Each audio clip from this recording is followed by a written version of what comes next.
اعوذ باللہ من الشیطان الرجیم بسم اللہ الرحمن الرحیم قال تبارک اللہ تعالی فی القرآن المجید والفرقان الحمید بسم اللہ الرحمن الرحیم واعتصموا بحبل اللہ جمیعا ولا تفرقوا صدق اللہ المولانا العظیم نحمدہ ونصلی علی رسولہ الکریم اما بعد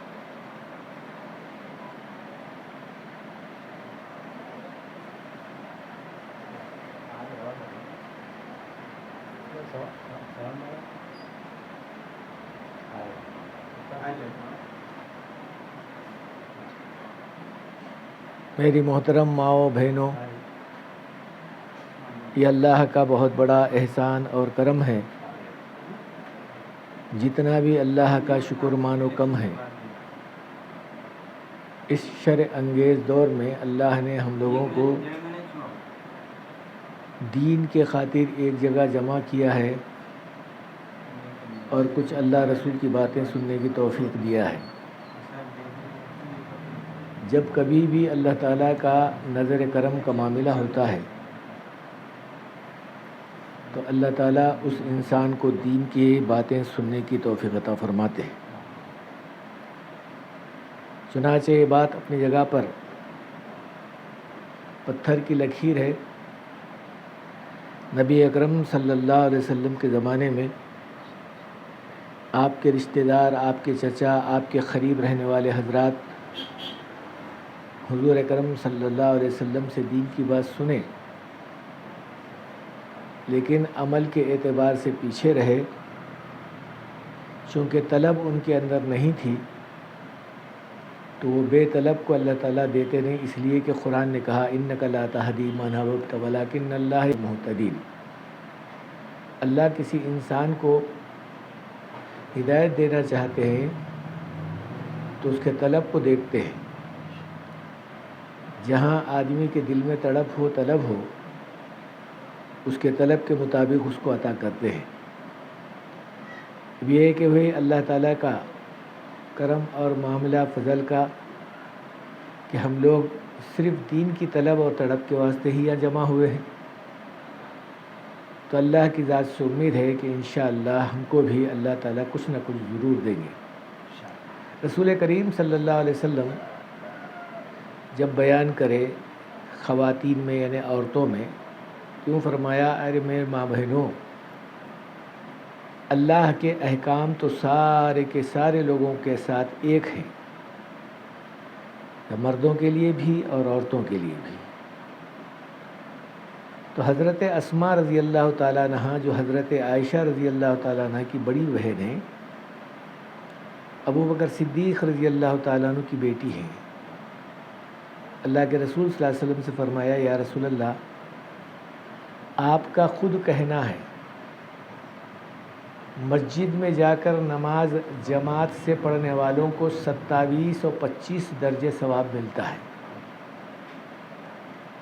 ہم عورتیں اس سے محروم ہیں، ہم نہیں پڑھ سکتی۔ پھر دوسری بات فرمایا مرد حضرات جنازے میں جاتے ہیں،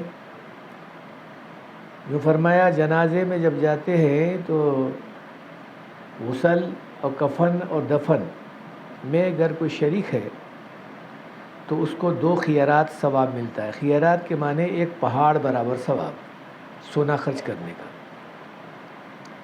ہم عورتیں گھر کے باہر نہیں نکل سکتی تو یہ ہمارے ثواب میں کمی ہوئی۔ تیسری وجہ یہ فرمایا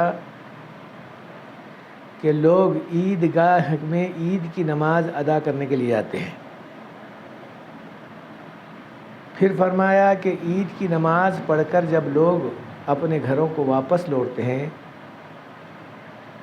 تو اللہ کی طرف سے اعلان ہوتا ہے اے میرے بندو، تم بخشے بخشائے یہاں سے واپس جا رہے ہو، اب ایسے ہی تم پاک صاف ہو گئے ہو جیسے آپ نے آج ماں کے پیٹ سے پیدا ہوئے ہو، یعنی کوئی گناہ نہیں۔ یہ عید کی نماز سے ہم لوگ محروم ہیں، کیونکہ ہمارے اوپر عید کی نماز فرض ہے ہی نہیں، واجب ہے ہی نہیں۔ چوتھی بات یہ ہے کہ جہاد میں عموماً اس زمانے میں عورتوں کو بہت ہی اجازت کم ملتی تھی، لیکن مردوں کو زیادہ ملتی تھی. تو کہا ہم بھی اس جہاد سے جہاں غازی ہوتا ہے تو بھی ثواب سے وہ بھرپور ہوتا ہے، شہید ہوتا ہے تو بھی اللہ کے یہاں پر زندہ ہوتا ہے. تو کہا ہم بھی اس سے محروم ہیں. تو بھلا بتائیے، احکام تو دونوں کے لیے ایک ہیں، لیکن ہم اس چیز سے محروم کیوں ہیں؟ اللہ کے رسول صلی اللہ علیہ وسلم نے فرمایا تجھے جو بھیجائے ہیں میرے پاس تک یہ پیغام دے کر، ان تک تو یہ پیغام پہنچا دینا. کیا پیغام ہے؟ کہ مردوں کے لیے تو احکام خدا بہت زیادہ ہیں جو عورتوں کے لیے بھی ہیں.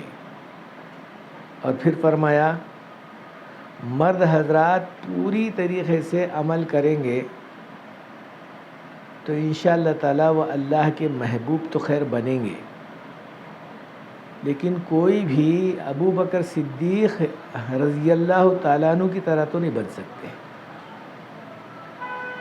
اللہ تعالیٰ جل شانہ نے صدیق اکبر رضی اللہ تعالیٰ کے بارے میں فرمایا کہ میں جب معراج میں جنت میں گیا تو دیکھا کہ ایک شخص جنت کے دروازے پر آ رہا ہے تو 8 دروازے اس کے لیے کھول دیے گئے.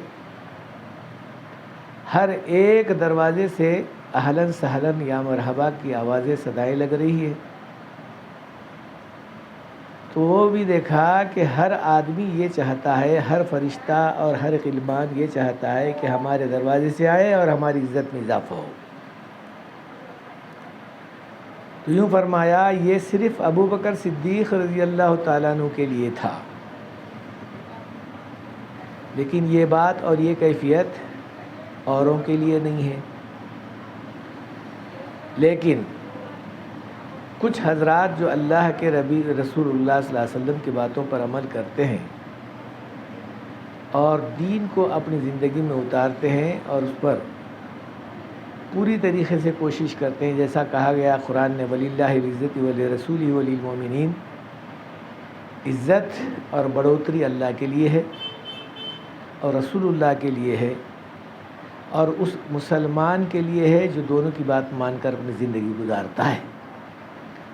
چنانچہ یہ حضرات اللہ کی رسول اللہ کی باتوں کو مان کر اپنی زندگی گزارے تو دنیا میں بھی عزیز رہے اور اللہ بھی ان لوگوں کو عزیز رکھا. چنانچہ یہ تو کیفیت اور یہ جو ہے درجہ اور یہ رتبہ ابو بکر صدیق رضی اللہ تعالیٰ عنہ کے حد تک تھا، اور کچھ حضرات اس کے اندر شامل ہیں وہ پے در پے جیسے اللہ کے یہاں پر ان لوگوں کا عمل ہوگا ویسے درجات کے وہ مستحق ہوں گے، لیکن کسی اور کے تعلق سے یہ رتبہ اور یہ درجہ نہیں. لیکن یوں فرمایا اگر عورت کے معنی ہی ہے چھپنے کے اور بچنے کے اور اپنے آپ کو لوگوں کے نظروں سے بچانے کے. عورت اگر 4 دیواری کے اندر رہ کر صرف 2 باتوں پر عمل کرے، ایک بات پر یہ ہے کہ احکام خدا پر عمل کر لے، نبی کے باتوں پر عمل کر لے، دوسرا ہے کہ اپنے ذمہ دار یا اپنے سرپرست یا اپنے شوہر کی بات مان لے یا اس کی خدمت کرے. کہا 2 باتوں پر عمل کر لی تو کہا مرد سے بھی اللہ تعالیٰ اس کو پہلے جنت میں داخل فرمائیں گے. کیا ہی عورت کا وہ مقام ہوگا کہ عورت 4 دیواری میں رہ کر اپنے آپ کو احکام خدا کی پابند بنا دے اور اپنے سرپرست یعنی اگر شادی نہیں ہوئی ہے تو بھائی اور باپ، اور شادی ہوئی ہے تو شوہر کی خدمت کر لے اور کبھی نافرمانی کا شائبہ بھی اس کے دل میں نہ آئے، بلکہ یوں ایک جگہ فرمایا جب شادی ہوتی ہے تو شوہر کا حق باپ سے بھی کہیں زیادہ ہو جاتا ہے، اور پھر اتنا ہی نہیں بلکہ نافرمانی پر اللہ تعالیٰ کی طرف سے غضب کا معاملہ اور بہت عتاب کا بھی معاملہ آیا ہے۔ آج ہمارے یہاں پر ان باتوں پر بہت دھیان کم دیا جاتا ہے کہ عورتیں، ہماری ماں بہنیں اس بات سے واقف نہیں ہیں۔ ان کو واقف ہونا چاہیے کہ شوہر کی اجازت کے بغیر کوئی کام ہمارا، یہاں تک کہ پیشاب پاخانہ بھی اگر آدمی کرنا چاہ رہا ہے اور باہر بنا ہوا ہے تو اپنے شوہر کی اجازت کے بغیر نہ جائے۔ بلکہ ایک جگہ لکھا ہوا ہے، شوہر اگر شام میں اپنی بیوی کو بلائے اور پھر وہ نہ آئے اور اس حالت میں کہ وہ ناراض ہو گیا ہو، اسی حالت میں اس کا انتقال ہوا، تو وہ سیدھا جہنم میں جائے گی، چاہے وہ اپنے جگہ پر عالمہ نہیں بلکہ نبی کی اولاد ہی کیوں نہ ہو۔ اتنی بڑی وعید ہے۔ اللہ کے رسول صلی اللہ علیہ وسلم نے فرمایا، جس کا شوہر ناراض اس کا خدا بھی ناراض، اس کا رسول بھی ناراض، مگر شرع کے مطابق ہو۔ شوہر بول رہا ہے کہ فلانا غلط کام کرو تو اس کو نہیں کرنا چاہیے، اچھا کام وہ تو کریں گے، نماز کی پابندی کریں گے، احکام خدا کی پابندی کریں گے، حضور صلی اللہ علیہ وسلم کی سنتوں کی پابندی کریں گے، لیکن غلط کام کا کرنا گویا دوسرے معنوں میں یہ ہے کہ اپنے آپ کو دوزخ کے حوالے کرنا۔ بہت ساری خواتین ہماری، اب یہ کہ بھئی ہمارے پاس مدرسے میں، چونکہ ہم لوگ مدرسہ اسی لیے شروع کرے ہیں تاکہ خواتین ہماری سمجھیں اور پھر کچھ نہ کچھ دین کا علم حاصل کرے، وہ اپنے گھر میں جا کر اپنے دین کے بارے میں فکر کرے، اپنے خاندان کے اندر یہ دین کی باتیں چلائے۔ چونکہ شیطان عورت کے پاس بہت زیادہ آتا ہے اور بہکاؤ کا معاملہ بھی بہت زیادہ کرتا ہے، اور مرد حضرات عموماً عورتوں کے بہکاوے میں آ جاتے ہیں۔ چونکہ شیطان عورت کے بھیس میں آتا ہے یا عورت کے پاس آتا ہے، مرد کو بہکانے کا جو کام کرتا ہے شیطان، وہ عورت کے ذریعے سے کرتا ہے۔ عورت اگر صحیح ہے، بنی ہوئی ہے، دیندار ہے، تو شوہر کو بنانے نہیں بلکہ پورے خاندان کو بنانے میں یہ ایکتا ہوتی ہے۔ اگر یہ عورت نہیں بنی ہے تو یہی عورت ہے، اس میں سے ہماری ماں بہنیں بہت جانتی ہیں، جتنے جھگڑے اور فسادات ہوئے ہیں وہ عورتوں کے ذریعے سے ہوئے ہیں۔ رامائن ہے، مہابھارت ہے، اور یہ جو کہانیاں، قصے ہیں، ان میں اگر دیکھا جائے تو عورت ہی کا اس کے اندر رول ہے۔ تو کہا عورت اگر سمجھدار ہے تو خاندان سمجھدار بنتا ہے، عورت اگر سمجھدار نہیں ہے تو خاندان کے اندر جھگڑے فسادات کے علاوہ کیا بھی نہیں بہتتا۔ اسی لیے اکثر و بیشتر یہ بولا جاتا ہے کہ بھئی سمجھدار عورت کو لانا چاہیے، چاہے وہ غریب گھرانے کی کیوں نہ ہو۔ لیکن ہمارے یہاں پر آج بجائے اس کے یہ دیکھا جا رہا ہے کہ مالدار اور صورت و شکل کے اعتبار سے ہو، تو یہ بات ہمارے لیے کوئی خاص اہمیت نہیں رکھتی۔ تو میری ماں اور بہنوں، عورتوں کی خوبصورتی مال میں نہیں، اعمال میں ہے۔ اگر واقعی عمل اس کا اچھا ہے تو سارے خاندان کی یہ آنکھوں کی تارہ بن کر رہے گی۔ اکثر و بیشتر سنے ہوں گے یا دیکھے ہوں گے، جس گھر کی بہو اچھی ہوتی ہے اس گھر کی تعریف اکناف و اکناف اور آزو بازو اڑوس پڑوس کے لوگوں میں بھی بنتی ہے۔ کہتے ہیں کہ بہو ہو تو ایسی ہونا چاہیے، خدمت گزار ہونا چاہیے، اخلاق اور تمیز و تہذیب والی ہونا چاہیے، چاہے صورت کے اعتبار سے تھوڑا سا آگے پیچھے ہو، کالی کلوٹی ہو، کوئی فرق نہیں پڑتا، لیکن اخلاقیات اور دینداری سارے لوگوں کے اوپر چھا جاتی ہے، اور لوگ ان کی خدمت ہی نہیں بلکہ ان کی بات کو مان کر اپنی زندگی گزارنے والی بنتی ہے۔ تو میری ماں اور بہنوں، اصل چیز دین ہے، اصل چیز اخلاق ہے، اصل چیز اعمال ہے، اصل چیز اللہ کے احکام ہے، نبی کے سنتوں کی پیروی ہے۔ اگر یہ کیا جائے گا تو پھر عورت کی عزت ہی نہیں بڑھے گی، بلکہ خاندان کے لوگ اس کو چاہنے والے بنیں گے، اور لوگ بولیں گے کہ ایسی خاتون لانا چاہیے گھر میں کہ سارے کا سارا گھر سدھرنا چاہیے۔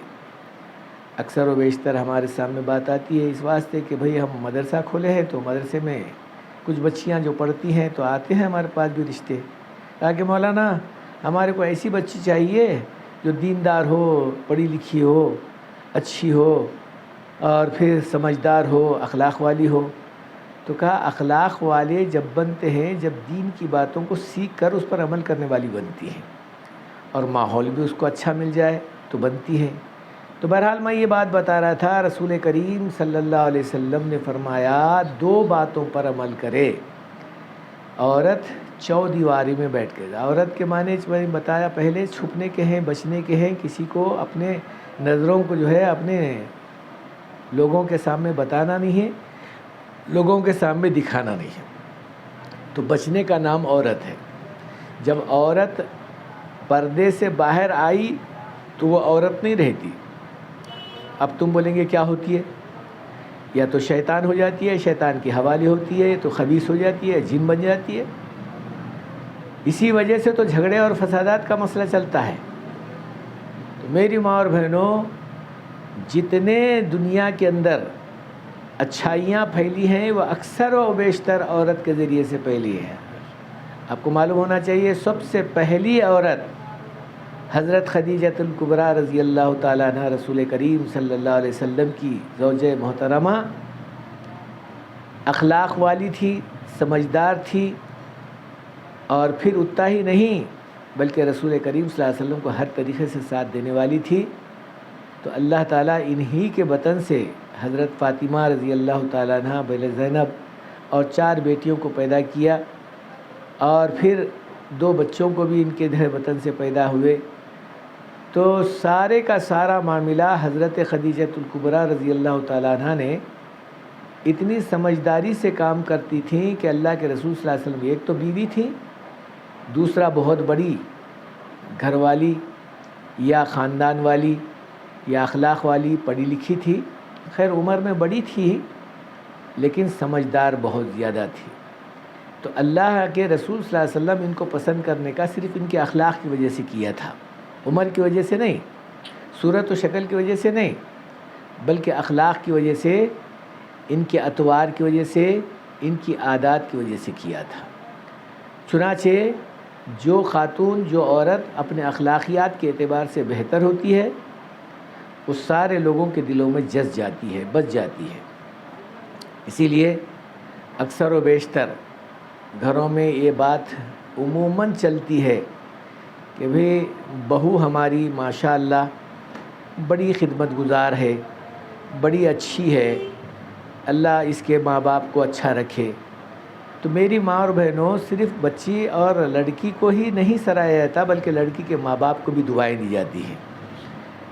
جس بچی کے اندر اخلاقیات اور دینداری کا معاملہ ہو، خدمت گزاری کا معاملہ ہو، اس کے پورے خاندان والوں کو اور اس کے چاہنے والوں کو، اس کے رشتہ داروں کو بھی دعا ملتی ہے۔ بلکہ بعض وقت میں تو لوگ یوں کہتے ہیں کہ بھئی ایسی لڑکی اگر کوئی تمہارے خاندان میں ہو تو رشتہ کرائے تو مناسب ہے۔ تو میری ماں اور بہنوں، رسول کریم صلی اللہ علیہ وسلم کا زمانہ ہے، ایک صحابی رسول صلی اللہ علیہ وسلم اپنی بیوی سے کہا کہ بھئی میں گاؤں کو جا کر آ رہا ہوں، اس زمانے میں تجارت وغیرہ کرتے تھے، کہا کہ میں گاؤں کو جا کر آ رہا ہوں تجارت کے لیے، اب تم گھر کے باہر نہیں جانا۔ چنانچہ وہ زمانہ پردے کا اور پھر حجاب کا تو معاملہ تھا ہی تھا، لیکن چونکہ شوہر کی بات پر عمل کرنے والی تھی، دیندار تھیں، مسلمان تھیں، چنانچہ وہ بیچاری چونکہ گاؤں میں ہی جو ہے ان کی بیاہ اور شادی ہوئی تھی، ان کے ماں باپ گاؤں میں ہی رہتے تھے۔ تو جب یہ شوہر ان کے کام پہ، کاروبار پہ، تجارت پہ گئے تو یہ بات معلوم ہوئی کہ ماں اور باپ دونوں بیمار ہو گئے. تو اب یہ کہ بھئی بیمار ہوئے ہیں تو ظاہر بات ہے اولاد کے بارے میں تو لوگ فکر کرتے ہیں. چلو ایک ہی بیٹی تھی تو لوگ کہنے لگے کہ بھئی اگر وہ بیٹی آ جائے خدمت کرنے کے لیے تو بہتر ہے. اب یہ کہ بھئی یہ شوہر کی بات کہ بھئی گھر کے باہر نہیں جانا. اب یہ گھر کے باہر نہیں جانا کا لفظ جو شوہر کی زبان سے نکلا تھا کہ اپنی شوہر کی بات ماننا ہے. اب یہ کہ ماں باپ بھی بیمار ہوئے ہیں تو ان کے چہرے اور ان کی خدمت گزاری بھی کرنا ہے. لیکن وہ بیچاری اپنے شوہر کی بات پر ترجیح دی, ماں باپ کے بارے میں فکر نہیں کری. یعنی کیا مطلب یہ کہ بھئی گئی نہیں.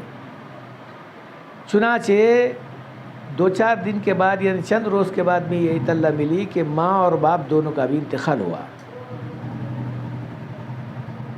تو رسول کریم صلی اللہ علیہ وسلم کا حیات یعنی زمانہ تھا. وہ خاتون اللہ کے رسول صلی اللہ علیہ وسلم کے پاس ایک خادمہ کو بھیجا کر کہنے لگی, یا رسول اللہ, میرے شوہر تو یوں کہا کہ گھر کے باہر نہیں جانا, لیکن میرے ماں باپ دونوں کا بھی انتقال ہوا ہے, کیا آخری چہرہ دیکھنے کے لیے جاؤں؟ میری ماں اور بہنوں, آج ہمارا حال اگر ہوتا تو نہیں معلوم کیا سے کیا ہو جاتا, کہاں سے کہاں پہنچ جاتے ہم لوگ. چنانچہ رسول کریم صلی اللہ علیہ وسلم نے فرمایا بہتر ہے کہ اپنے شوہر کی بات پر عمل کیا جائے. چنانچہ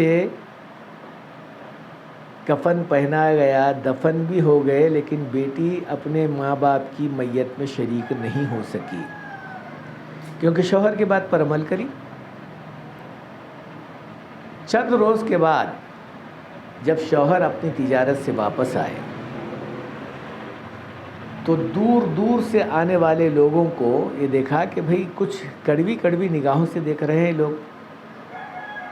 کہنے لگے بھئی کیا بات ہے, مجھے ایسی نگاہوں سے کیوں دیکھتے ہو؟ تو ایک آدمی بول ہی دیا, ارے ایسا اسلام کس کام کا جو مرنے کے بعد ماں باپ کا چہرہ بھی دیکھنے نہیں دیتا. تب یہ سوچے کہ بھئی کچھ نہ کچھ معاملہ ہوا ہے. جب گھر آئے تو اب ظاہر بات ہے بیوی اپنے ماں باپ کو یاد کر کے اپنے آنسو ڈھلانے لگی اور بڑے خوش پیشانی سے خندہ پیشانی سے پیش آئی, جو خدمت کرنا تھا کری. اب آ کر یہ بیٹھے رہے. تھوڑی دیر کے بعد میں کہا کہ بھئی کیا حال ہے, سب خیریت ہے؟ کہا کہ جی والدین کا انتقال ہوا تھا, چونکہ آپ کا حکم تھا گھر کے باہر نہیں جانا, اس لیے میں نہیں گئی. خیر چلو بات یہاں تک ہو گئی. شوہر بھی افسوس کرے, چلو میں بول دیا تھا, میری زبان سے نکل گیا تھا. لیکن یہ بات وہ بیوی نہیں بتائی کہ میں حضور صلی اللہ علیہ وسلم سے بھی پوچھی تھی. یہ خاموش ہو گئے. رات دونوں بھی سو رہے, آرام کر رہے ہیں. تو بیٹی کے خواب میں ماں اور باپ دونوں چونکہ اتنے نیک نہیں تھے جتنا ہونا چاہیے تھا.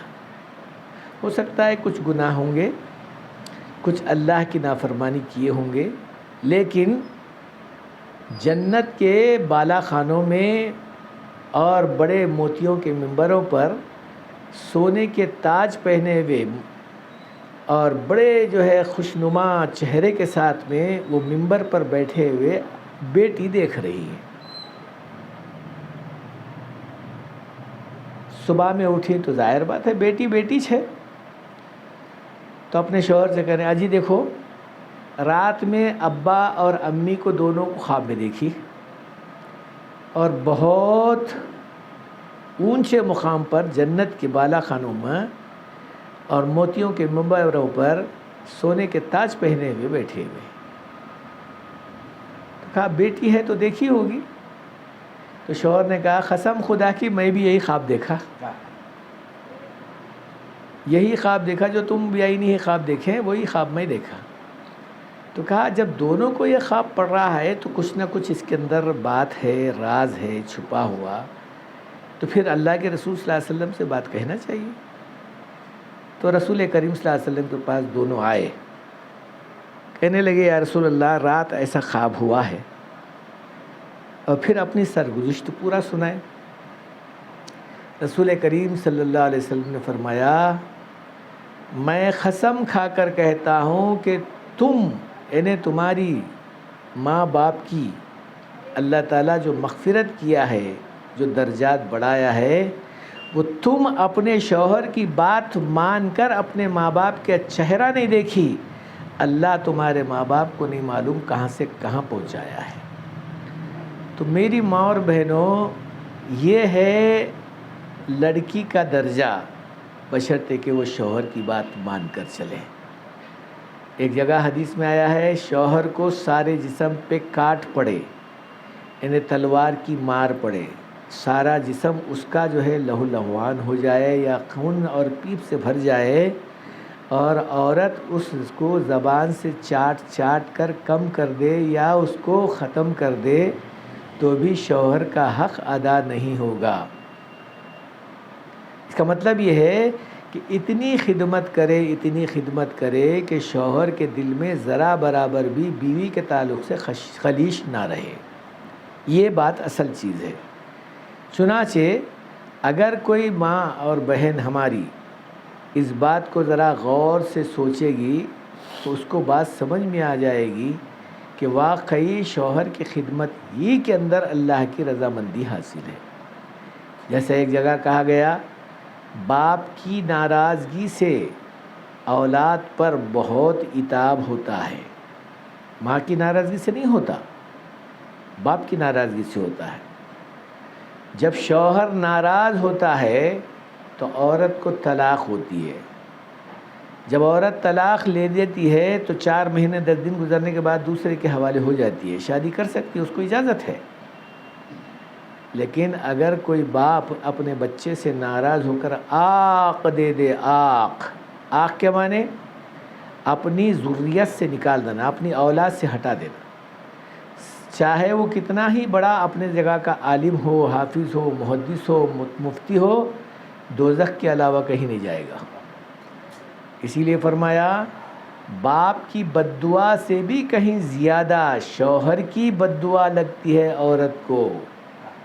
اسی لیے میری ماں اور بہنوں، شوہر کے بارے میں بہت زیادہ فکر کرنے کی ضرورت ہے کہ اللہ کے رسول صلی اللہ علیہ وسلم نے فرمایا، چودیواری میں بیٹھ کر 2 باتوں پر عمل کر لے۔ ایک بات تو یہ ہے کہ اپنے شوہر کی بات مان لے، یا اگر شادی نہیں ہوئی ہے تو اپنے سرپرست یعنی باپ ہے، بھائی وغیرہ ہے، ان کی بات مان لے، ان کی اجازت کے بغیر کوئی کام نہ کرے۔ اور دوسری بات یہ ہے کہ احکام خدا پر عمل کر لے، جب تک یہ بات قابو میں رہتی ہے، انشاءاللہ اللہ کی ذات سے امید ہے کہ اللہ تعالیٰ اس کے اوپر رحم کا، کرم کا معاملہ کرے۔ آپ یہ بھی سنے ہوں گے، جس کا کوئی نہیں ہوتا اس کا خدا ہوتا ہے۔ جتنا زیادہ کمزور ہوتا ہے، اللہ تعالیٰ کا زوردار ہاتھ اس کے اوپر، سر کے اوپر ہوتا ہے۔ تو عورت کے بارے میں کہا گیا، الرجال قوامون علی النساء، عورت کمزور ہے مرد کے مقابلے میں۔ تو اب عورت کمزور ہے تو ظاہر بات ہے کمزور کے ساتھ میں اللہ کا معاملہ ہوگا۔ کبھی دیکھے ہوں گے آپ، کبھی سنے ہوں گے آپ، جھگڑا فسادات ہوتا ہے یا آپس میں لڑائیاں وغیرہ ہوتی ہیں تو اکثر و بیشتر لوگ مرد کا ساتھ نہیں دیتے، عورتوں کا ساتھ دیتے ہیں۔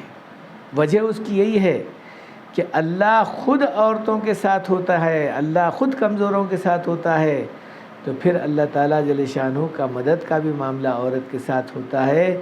تو جب یہ بات ہوتی ہے تو پھر اللہ کے رسول صلی اللہ علیہ وسلم نے فرمایا، عورت اگر اللہ کی بات مان لیتی ہے پھر تو جو ہاتھ اٹھا کر دعا کرتی ہے اللہ اسے قبول کر لیتا ہے۔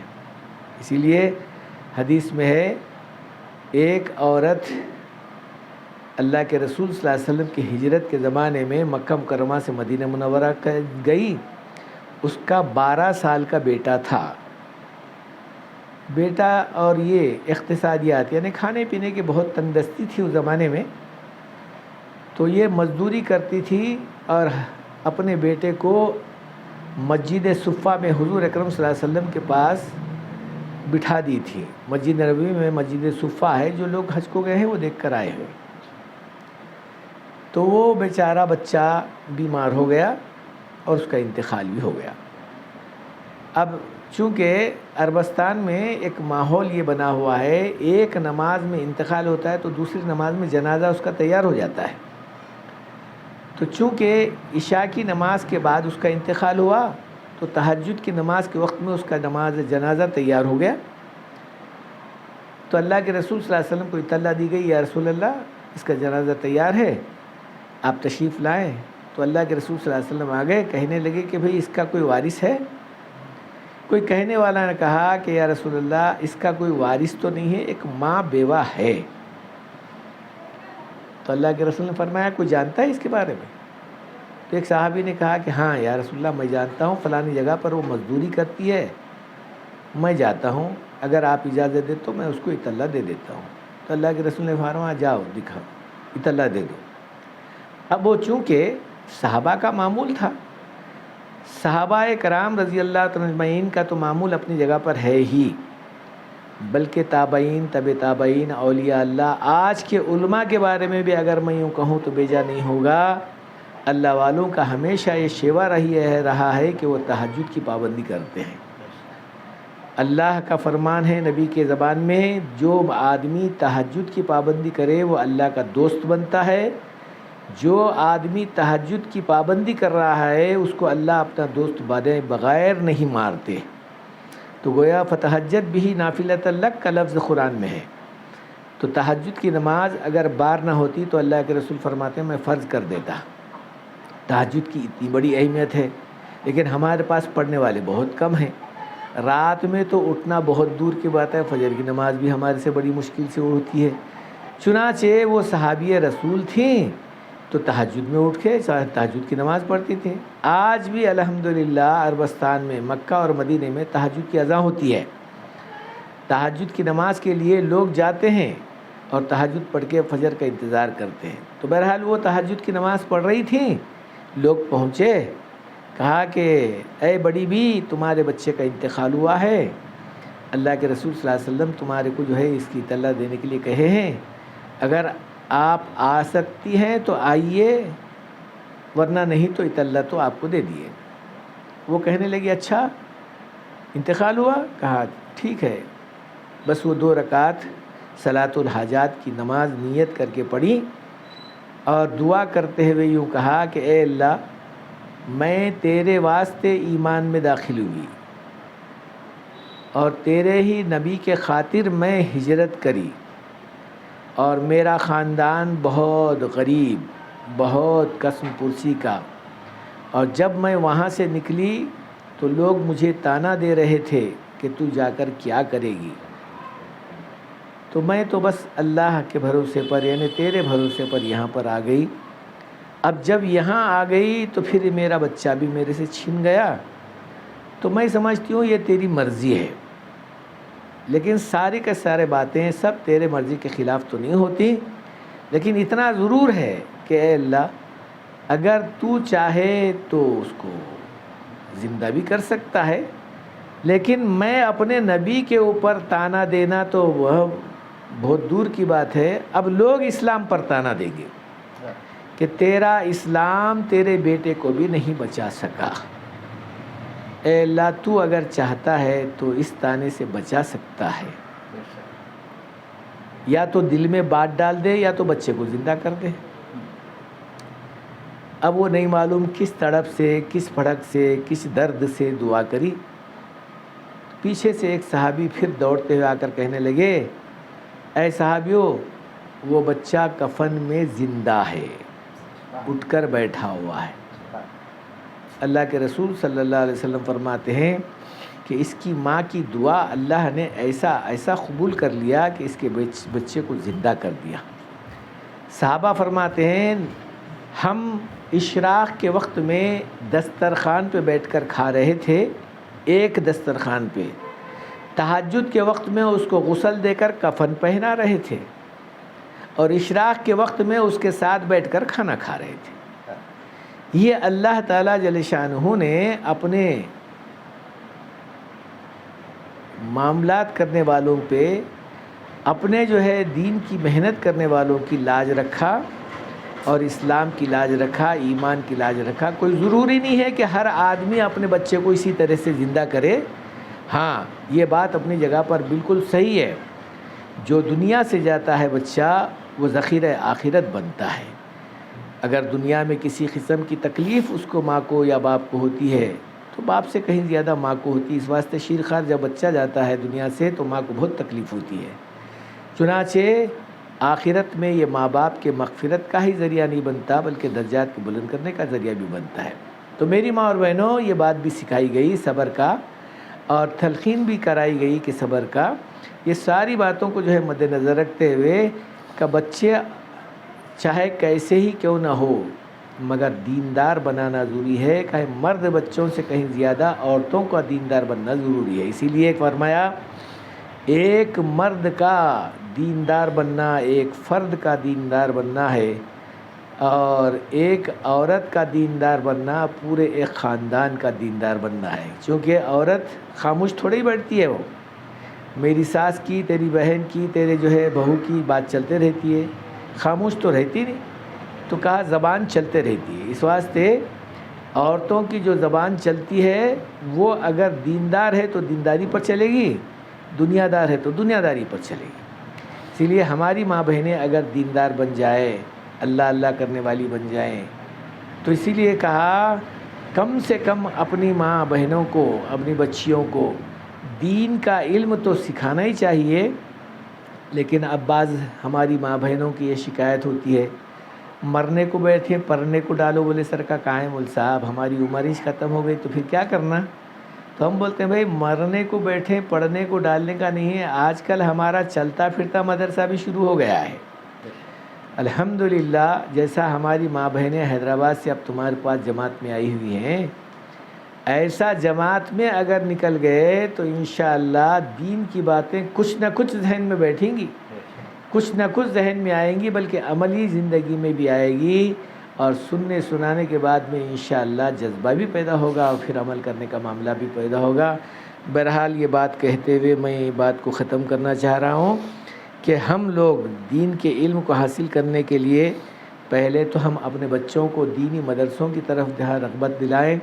ہم دنیا کے تعلیم کے مخالف نہیں ہیں، دنیا کی تعلیم بھی ہونا چاہیے، لیکن ہمارا بچہ پہلے مسلمان ہے پھر بعد میں ڈاکٹر ہے، پہلے ایماندار ہے پھر بعد میں انجینئر ہے، پہلے ایماندار ہے پھر بعد میں جو ہے سب کچھ ہے۔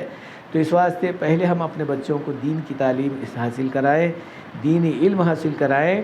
اسی لیے کہ دین کا علم بچپن میں جتنا ماں اچھا دے سکتی ہے کوئی دوسرا نہیں دے سکتا۔ اس واسطے کہا گیا ہے ماں کا گود سب سے پہلا مدرسہ ہے۔